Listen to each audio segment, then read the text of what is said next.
सभी प्रकार के सोने चांदी के दागिने खरीदी करो आप एक ही जगह अरमान ज्वेलर्स में। केडीएम के सोने पर रमजान के पूरे महीने मजदूरी बिल्कुल फ्री और वो भी 100% रिसेल के साथ। हमारा पता 71 सिद्धेश्वर पेठ, बीजापुर बेस, सोलापूर। छत्रपती शिवाजी महाराज, छत्रपती संभाजी महाराज तसेच इतर महापुरुषांवर अनेकदा चुकीची वक्तव्ये केली जातात। महापुरुषाविरोधात वक्तव्य करणाऱ्यांवर कोणताही कठोर कायदा राज्यात नसल्याने अशी चुकीची वक्तव्य करणाऱ्यांना मोकळीक मिळते। त्यामुळे आता देशात महापुरुषांच्या विरोधात कोणीही चुकीचे वक्तव्य करेल त्याच्या विरोधात कठोर कायदा राज्य सरकारने पारित करावा आणि तो कायदा सुरू असल्याचे अर्थसंकल्पीय अधिवेशनात मंजूर करावा अशा मागणीसाठी छत्रपती घराण्याचे वंशज खासदार उदयनराजे भोसले हे आक्रमक झाले असून त्यांनी आज पत्रकार परिषद घेत याबद्दलची मागणी राज्य सरकारकडे केली आहे।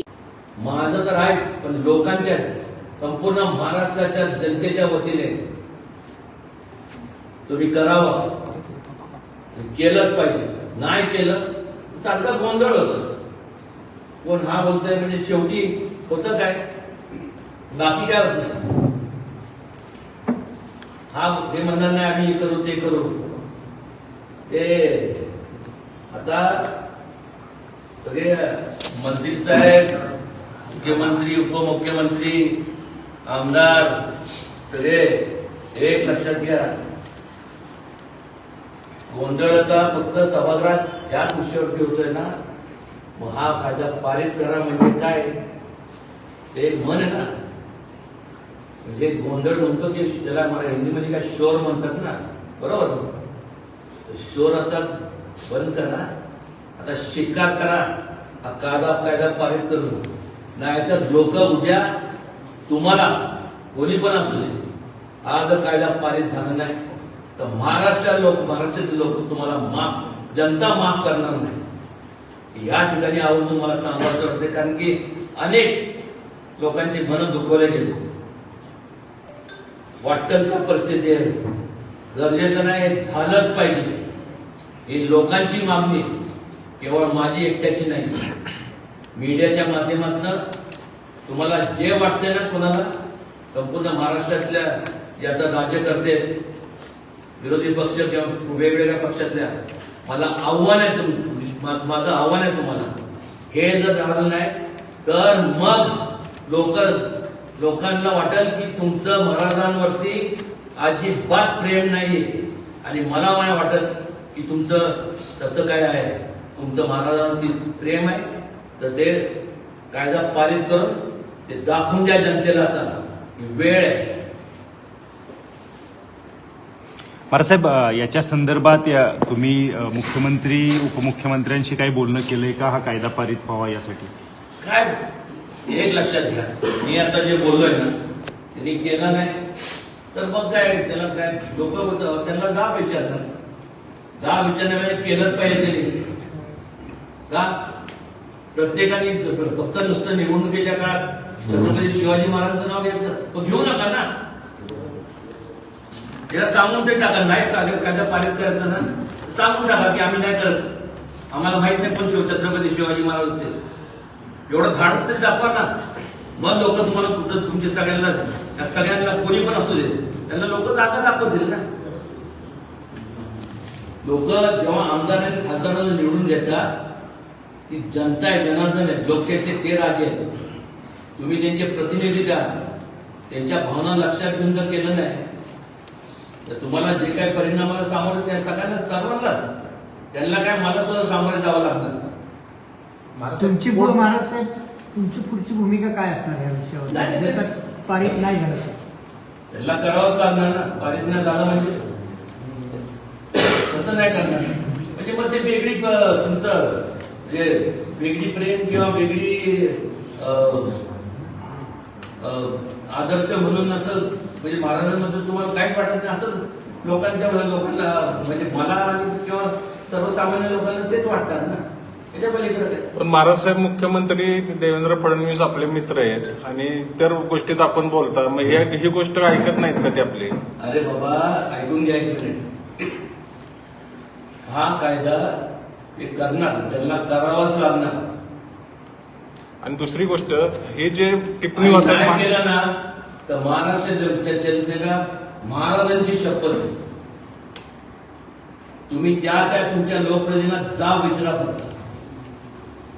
आणि सातत्यानं ही जी भूमिका महापुरुषांच्या बद्दल ते एकाच विचारधारेच्या लोकांकडून जास्त वेळा झालेली आहे आणि त्याच विचारधारेचं सरकार आहे त्यामुळे ते करत नाहीये. विचारधारा म्हणण्यापेक्षा ही विचारधारा ही विकृत लोकांची विचारधारा आहे. ते कुठल्या जातीतले नाही, ते कुठल्या पक्षातले नाही, फक्त विकृती. आता कोरटकर तर सगळ्या भाजपच्या नेत्यांच्या जवळ त्याचे फोटो सगळे आहेत. राहुल सोल सगळे RSS आणि त्या भाजपच्या नेत्यांच्या जवळचे. बहुजन समाजातला कुठलाही व्यक्ती असं महाराजांबद्दल आजपर्यंत बोलायला धजावलेला नाही. मला सांगा, ही नावं आहेत, तुम्ही लक्षात घ्या. कोरटकर हा तो ते ही नाव. तर हे नाही केलं उद्या अनिल होईल, सौम्या होईल, गोम्या होईल, कोणी पण होईल ना. या सगळ्यांवरती गुन्हे दाखल करावेत असं वाटत नाही का मला साहेब? गुन्हे दाखल करावेत नाही, त्यांना गुन्हे तेच सांगतो ना. हा कायदा एकदा झाला ना परत कोणी धाडस करणार नाही ना. नॉन वेलेबल ऑफेन्स सांगितलंय 10 वर्ष किमान इम्प्रिझनमेंट विथ मॅक्सिमम फाईन. जे तुम्ही अट्रॉसिटीज किंवा बाकीच्या बाबतीत तुम्ही लागू करता मग करा ना. कारण की या शेवटी एक लक्षात घ्या, महाराजांनी शहाजी महाराज असतील, राजमाता जिजाऊ असतील, समाज महाराज आयुष्य वेचलं. आज मला सांगा ना, आज आपण ज्या म्हणजे त्यांच्याबद्दलच आता जर असं बोलणं जात असेल ही चीप पब्लिसिटी आहे. महाराज एकीकडे जे महापुरुषांना होणारी बदनामी त्याच पद्धतीने आता औरंगजेबाचं उदात्तीकरण होतंय, ज्यामध्ये औरंगजेबाच्या कबरीला केंद्र सरकार पैसा पुरवते असं हिंदू जनजागृती समितीने दावा केला आणि हे माहिती अधिकारातून 2011 पासून 7.5 लाख पुरवले असं त्याबद्दल बोलू आपण. आणि एक लक्षात घ्या, औरंगजेब काय देवदेव नव्हता. कुठून आलं का औरंगजेब? हे सगळे परकीय सगळं आक्रमण होते. महाराज साहेब जे बोलतात त्यांना प्रोटेक्शन कसं काय भेटतं? परत लगेच दुसऱ्या दिवशी प्रोटेक्शन भेटतं. प्रोटेक्शन मिळणार नाही. किती होईल असं काय प्रोटेक्शन काय? एक लक्षात घ्या. तुम्हाला आता तुम्हाला सांगतो म्हणजे आज सगळ्यात काय त्याला म्हणतो प्रोटेक्शनच्या बाबतीत जर बोलत झालं तुम्हाला माहित नाही, पण त्यावेळेस केनेडी का मला वाटतं केनेडीच बोलले होते, it is very easy to kill the President of United States when a person, कोणी पण असो, decides to trade his life for him. his म्हणजे जेव्हा एखादं किती पण प्रोटेक्शन असलं आणि एखाद्याने ठरवलं मेलच चालेल पण ह्याला खलास करणार, ही वेळ येऊन देऊ नका. ही जशी ते जे बोलले त्यांची नीतिमत्ता भ्रष्ट झाली आहे, त्याला लागू होतं. हे कुठल्याही लोकप्रतिनिधीला ते लागू होतं. किती जरी प्रोटेक्शन असलं, कायदा पारित केलं नाही तर लोक काय तुम्हाला किती पण प्रोटेक्शन मिळावं. महाराज साहेब, महाराष्ट्रातील प्रत्येक नेता हा छत्रपती शिवाजी महाराजांचं नाव घेतल्याशिवाय पालन चालू करत नाही. आणि त्या छत्रपती शिवाजी महाराजांचं, त्या छत्रपती संभाजी महाराजांचं असं वारंवार अवमान होत असेल तर या राज्यकर्त्यांना यांच्या नावाचं उल्लेख करणं ही चुकीचं ठरेल. तर एक वंशज म्हणून तुमची नेमकी यावरती काय प्रतिक्रिया? मी नाव वापरू नये छत्रपती शिवाजी महाराज, संभाजी महाराज बोललो सुरुवात सांगितली, हे नाव वापरू नये त्यांनी असं वाटतं का? मी मगाशीच सांगितलं, हा कायदा पारित केला नाही तर नाव वापरून नका ना, यूज नका ना. महाराज काय जर तुम्हाला वाटतंय आधारस्तंभ म्हणतात करा ना, काय प्रॉब्लेम काय? महाराज साहेब, औरंगजेबाची कबर जी आहे त्याचं उदात्तीकरण होतं आणि काढली जावी अशी नमस्काराची पण मागणी आणि बऱ्याच नेत्यांची आता मागणी आहे जरा. तुम्ही कसं बघताय?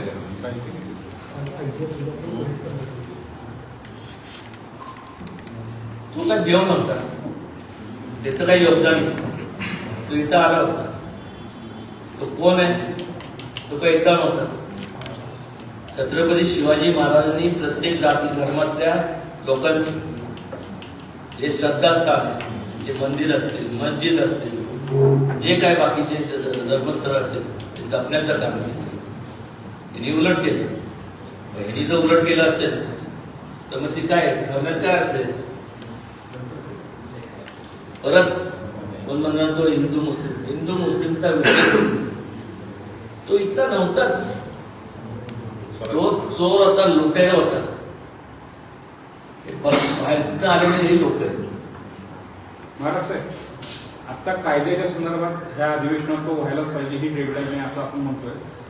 चरित्र, कारण बरेच वर्ष झाले दरवेळा हे प्रकाशित करण्यात, त्याला काहीतरी कालमर्यादा असली पाहिजे किंवा मी तेच सांगितलं. ह्याच अधिवेशनामध्ये एक तर कायदा, त्यानंतर शासन मान्य इतिहास शासनानेच प्रकाशित करावा. खंडपीठाच्या खंडात तुम्ही बोलता माहिती घेऊन आमचे दैवत आहे, आधारस्तंभ आणि त्यांच्या आदर्श घेऊन काम करताय. तर ह्याच अधिवेशनात दाखवून द्या, हा स्पेशल कायदा पास करा. त्याचबरोबर अनेक वेळा छत्रपती शिवाजी महाराजांचा जो इतिहास आहे अनेक वेळा सांगून सुद्धा, निवेदन देऊन सुद्धा याची जाहीर करणं शासनाने जाहीर केलं पाहिजे. शासन म्हणजे फक्त सत्ताधारी पक्ष नाही. जेवढे काय सभागृहात बसलेले सत्ताधारी, विरोधक असू दे नाहीतर कुठल्याही पक्षाचे असू दे, या सगळ्यांनी एक छत्रपती शिवाजी महाराजांचा शासन मान्य अधिकृत इतिहास महाराष्ट्र शासनाने संपूर्ण खंड स्वरूपात प्रसिद्ध करावा. ज्याच्यामुळं सारखं जे वादविवाद जे होतात ते संपुष्टात येतील. त्याबरोबर कोणी पण काय एखाद्याला पिक्चर काढायचं असेल, टीव्ही सिरियल काय असेल, जे काय असेल त्याला आपण सिनेमॅटिक लिबर्टी म्हणतो, त्याच्यावर सुद्धा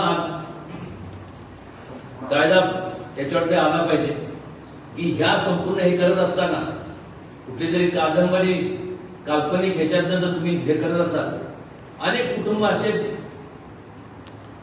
जे घराणे होते, मी घराणे म्हणजे संपूर्ण महाराष्ट्रातले असतील, वेगवेगळ्या देशातले असतील, ह्या लोकांनी संपूर्ण ज्या लोकांनी आयुष्य वेचलं, एखादा काल्पनिक ह्याच्या आधारावरती तुम्ही ज्यावेळेस एखादं चित्रपट हे करतात, रिलीज करतात, ते करायच्या अगोदर इतिहास जे कार त्याची अशी कमिटी बनवली पाहिजे, ज्यांनी समितीच्या माध्यमातून नेमली पाहिजे की ते पहिलं ते तुमची जी काही स्क्रिप्ट असेल ती त्या समितीच्या समोर गेली पाहिजे. त्या समिती अभ्यास करते त्यातनं काय हे चुकीचं आहे. आणि काल्पनिकच्या ह्याच्या आधारावरती जेव्हा हे होतं त्यावेळेस तुम्हाला सांगतो की तेढ निर्माण होतं. काल संपूर्ण शिर्के कुटुंबातले बरेच लोक आले होते. ते म्हणाले की छावा ह्या चित्रपटात की शिर्केंनी महाराजांना पकडून दिलं, असं कुठं इतिहासात लिहून नाही. तसं जर असतं मला सांगा तर स्वेरिका झाल्या असत्या का? हा मला सांगा. ते म्हणले की आम्ही कुठं जरी गेलो, लोक म्हणतात की आमच्याकडे त्या नजरेने बघतात. भलं ते आता कुठल्या व्यवसाय करत असतील किंवा कुठल्या प्रोफेशन मध्ये जरी असले तर नाही म्हणलं तरी प्रत्येकावरती त्यांना त्याच्यावरती गदा येते. लोक त्यांच्याकडे बघण्याचा एक वेगळा अँगल निर्माण होतो कारण नसताना. आणि समाजातील तेढ निर्माण करण्याचं काम हे जे लोक करतात, यासाठी हा कायदा ह्याच अधिवेशनात जर खऱ्या अर्थाने या सभागृहामध्ये महाराष्ट्रातल्या प्रत्येक पक्षातल्या लोकांचं जर खरंच तुम्ही छत्रपती शिवाजी महाराजांना दैवत मानत असाल, मग मुख्यमंत्री असू दे, दोन्ही उपमुख्यमंत्री असू दे, विरोधी पक्ष नेते असू दे किंवा सगळे जे काय वेगवेगळ्या पक्षाचे पक्ष नेते असू दे, तर तुम्ही खऱ्या अर्थाने हे करत असाल तर दाखवून द्या या महाराष्ट्राच्या जनतेला की हे संपूर्ण जे काय मी बोललोय हे खऱ्या अर्थाने तुम्ही हा कायदा ह्याच ह्याच्यात तुम्ही पारित करा. अन्यथा लोकांना माझ्यावर सोडून द्या, पण लोकांना तुमच्यावरचा सुद्धा विश्वास उडून जाणार. कुठंतरी महाराजांच्या नावाने जेव्हा असं वक्तव्य केलं जातं त्याचं बाकीच्या बाबतीत सुद्धा विचार करणं गरजेचं आहे. ते निर्माण झाला, तिथं दंगली होतात, दंगलीमध्ये कारण नसताना लोक मृत्युमुखी जातात. हे सगळं थांबत आणि हे थांबवण्याचं काम केवळ सत्ताधारी नाही, विरोधी नाही, सगळ्या एकंदरीत जेवढे काय पक्ष आहेत, जेवढे लोकप्रतिनिधी आहेत या महाराष्ट्रातले, त्या सगळ्यांचे आहेत.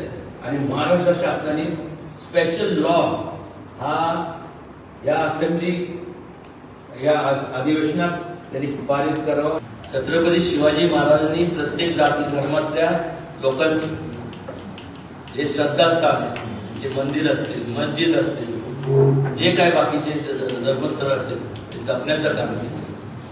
यांनी उलट केलं. ह्यांनी जर उलट केलं असेल तर मग ती काय ठरण्यात काय अर्थ आहे? परत पण म्हणणार तो हिंदू मुस्लिमचा विषय तो इतका नव्हताच.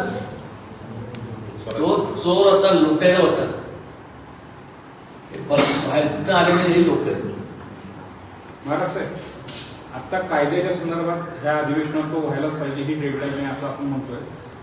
चरित्र, कारण बरेच वर्ष झाले दरवेळा हे प्रकाशित करण्यात, त्याला काहीतरी कालमर्यादा असली पाहिजे किंवा तेच सांगितलं. याच अधिवेशनामध्ये एक तर कायदा, त्यानंतर शासन मान्य इतिहास शासनानेच प्रकाशित करावा खंडपीठाच्या खंडात, आणि सिनेमॅटिक लिबर्टीवरती एक समिती नेमावी इतिहासकारांची, जेणेकरून कुठलेही तेढ निर्माण होणार नाही. या 3 गोष्टी प्रामुख्याने याच अधिवेशनात त्यांनी कराव्या. महाराज साहेब, आपली भूमिका समजली. आता फक्त जर झालं नाही, भाजपचं सरकार आहे, झालं नाही तर आपण काय करणार हे सोडून द्या. भाजप नाही, त्यांच्याच हातात आहे ना. आता देवेंद्र फडणवीस मंत्री तेच होते. त्यांना वाटतंय ना भाजपला किंवा काँग्रेस, शिंदे साहेबांना गटाला, अजितदादा पवार गटाला किंवा मग उद्धव ठाकरे गटाला, आणि आता कुठल्याकडे काँग्रेस, अजून काय शरद पवार साहेबांच्या गटाला. तुम्हाला वाटतं तर मग एकंदरीत तुम्ही एक मताने हे करा ना. पण नाही झालं तर काय आपलं करतील, काय करणार नाही. खास आहे का त्यांचा? त्यांनी सांगावं नाही करणार म्हणून मग बघ उद्रेक किती होतं. थांबवणार कसं मग? राजेशाही असते ना, आता तुमच्याकडे अधिकार असतात, काय शिक्षा दिली कोणाला? त्या लोकांना राजेशाही असती आणि अधिकार तुमच्याकडे असते, तुम्ही काय शिक्षा दिली? उगीच त्या काळाचं कडेलोट निर्माण केलं नव्हतं. दुसरं काय? अहो मला सांगा ना, मागं निघाला होतं नसबंदीचं काहीतरी ना का, तांबी बिंबी असं काहीतरी होतं ना. त्या अशा लोकांची जमाचे विकृत लोकांची आहे ना, त्या लोकांची नसबंदी केली पाहिजे. आणि ही नसबंदी मी जे म्हणतोय ना, हे तिन्ही जे मुद्दे आहेत, कायदा, त्यानंतर हे शासनमान्य इतिहास आणि सिनेमॅटिक लिबर्टी, हे केल्यानंतर त्या लोकांची आपोआप नसबंदी होणार आहे.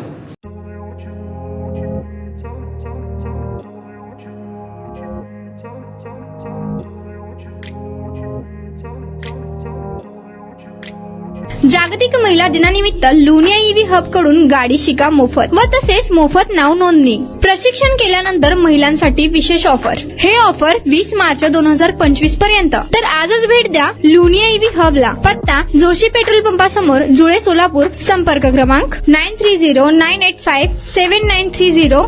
दुसरा क्रमांक 7507886648.